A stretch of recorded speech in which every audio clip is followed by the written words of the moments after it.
Hello everyone, and welcome to another Starcraft 2 replay. This one's going to take place on Shattered Temple. I am the blue Tyrant, Ketroc, spawning in the 12 o'clock position here, and in the 2 o'clock position we have Ketroc, the red Terran. So it's going to be a TvT this match, and we'll speed it up a little bit until stuff happens. So I'll be going for my typical TvT build, which is my Sky Terran. I like to get Banshees and eventually transition into battle cruisers, all while keeping my Viking count above his, because if you're going Sky Terran, you got to make sure you own the air. And of course, one of the advantages is you get to do the double upgrades and whatnot. Anytime you pick like one unit type, it's nice to go double upgrades, just because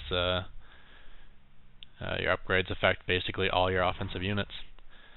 So sending out my 13th SCV on the scouting mission, and since nothing had reached my base, I assumed he wasn't in the 9 o'clock, so I'm scouting backwards towards the 3 o'clock. Just a little bit of additional knowledge that gave me the ability to scout him first. Stick around just long enough to make sure there's no crazy fast second gas, and then get the heck out of here before his marine pops.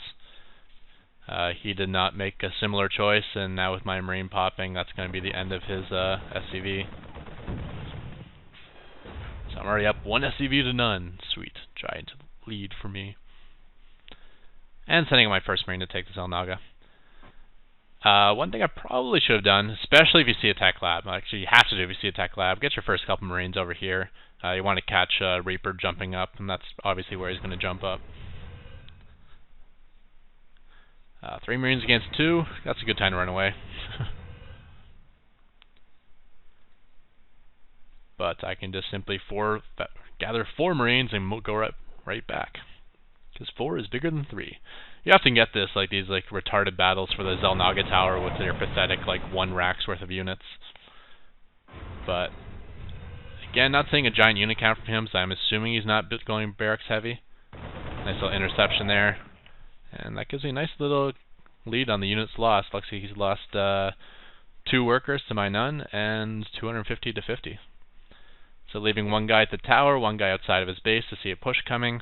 But just his lack of bio units, I'm thinking he's teching probably Banshees or Blue Flame Hellions. And as we see here, he's researching Infernal Pre-Igniter, so it is going to be a Blue Flame drop.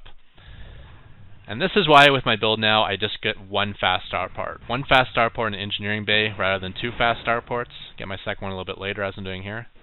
That way it allows me the money to get my Banshee, my cloak, and some money for some key missile turret placement.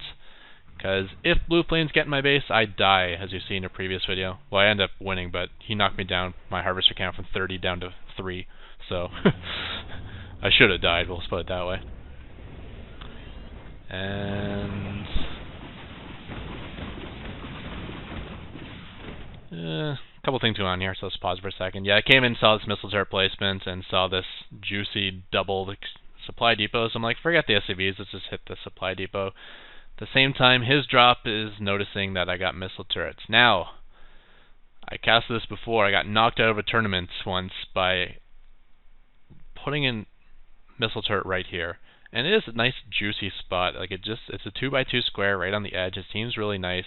Unfortunately, stuff can fly by up here. Pretty safe. In fact, completely safe. So this does not block a flyby along the top edge of the screen. Just something to be aware of. Either get another missile turret over here, or I don't know, get some marines, or just don't place the turret here. Place it up this way instead. Another thing you should do, especially if you suspect a blue flame drop, I mean, it's something I get later anyways, get this range upgrade. It makes these turrets so much more effective at sniping stuff before it can land. Because there is gaps. I mean, he could try to land here, or he could even land right on top of the turret and probably get at least 2 Hellions before it dies. So, we'll continue. Just working away on the supply depot. Supply depots are what, 8 supplies? This is 16 supply worth? So he pulls out the SCVs to repair it, and I'm like, oh, okay. Don't have to fight that missile turret if the SCVs come to me. Which is what I do, and now his marines are going to pull button here. Medevac makes it a little bit annoying that it's going to actually take 3 or 4 shots to kill it. That's 3 shots. 4 shots to kill that marine, instead of the typical 2. small note, if you get combat shield, Banshees take 3 shots instead of 2 to kill a Marine, which makes them Marines so much more powerful versus the Banshees. And with the missile turret so close by, I'm actually going to keep both of these Banshees alive, so I did pretty good damage there. Worker count is up to 5, plus took out that pretty sweet supply depot, so he's now at 37 of 35. It's good to put supply depots near the edge of your base for scouting reasons, but don't ever double them up with the supply drop. Supply drop on a supply depot like this one here, something deep or safe. Because those ones at the edge of your base are very susceptible to getting picked off, as I'm noticing here.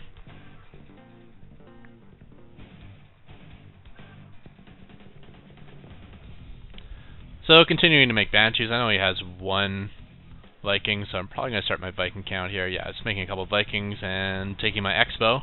Already got the command center right here, turning into a fortress, sending out a bunch of SCVs. Probably should have sent out a few more. You probably want slightly more than half your SCVs over here, just because natural hasn't been saturated yet, and this one's slowly dwindling down.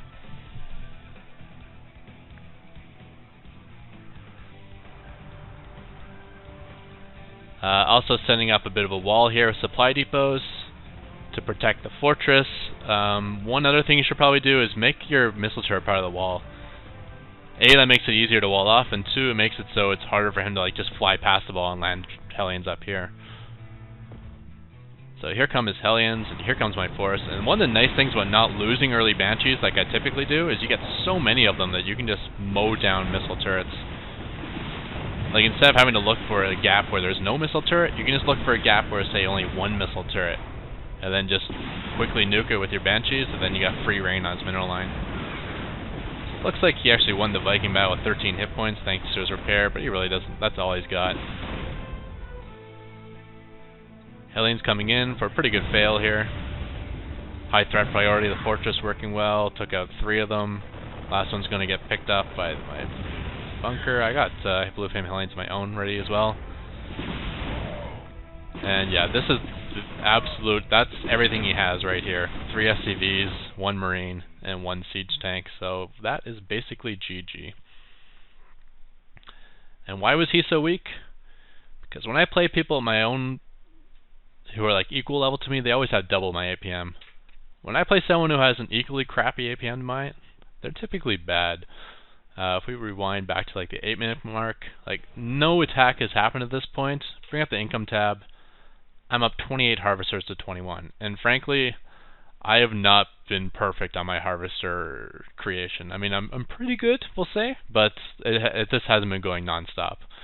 So I could easily be at 30 probably at this point, and to only be at 21, that's just playing poorly. So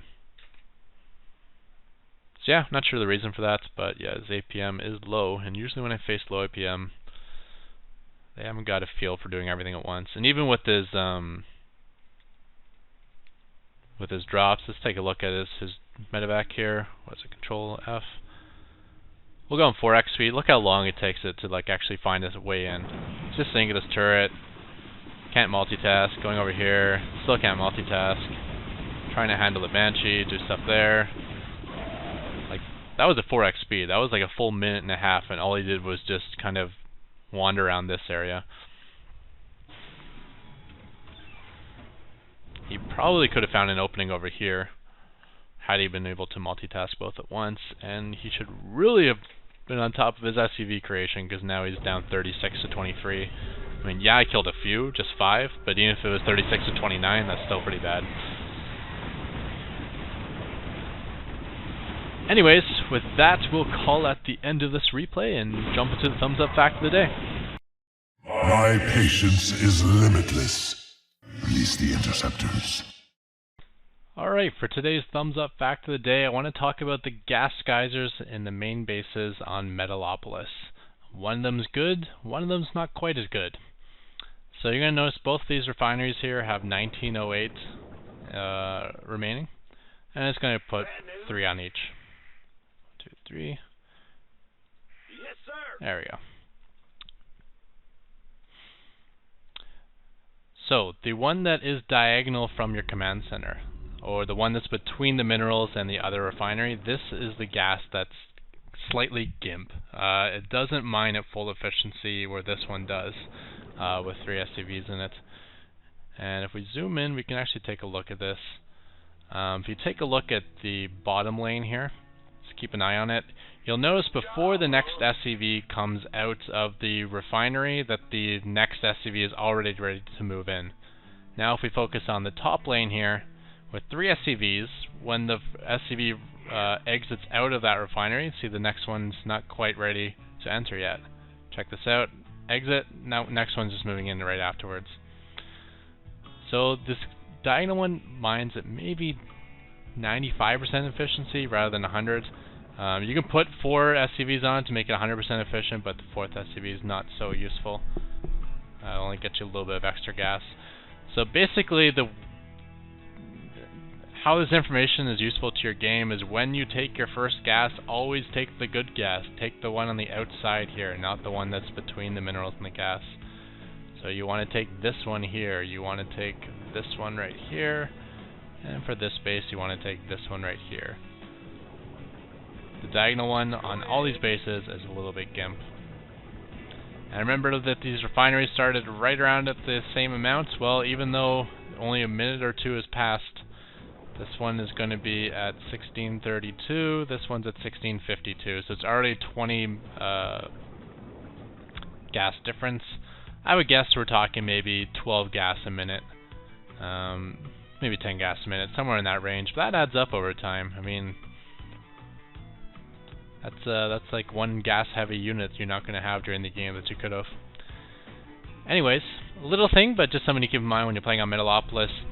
Always take this gas as your first gas, and maybe if you're doing my Mass Raven build where minerals aren't important at all and gas is super important, maybe put 4 on the diagonal gas just to be sure. This may apply to other maps as well. Always be wary of a gas geyser that's diagonal from your command center, as it may not be mining at peak efficiency.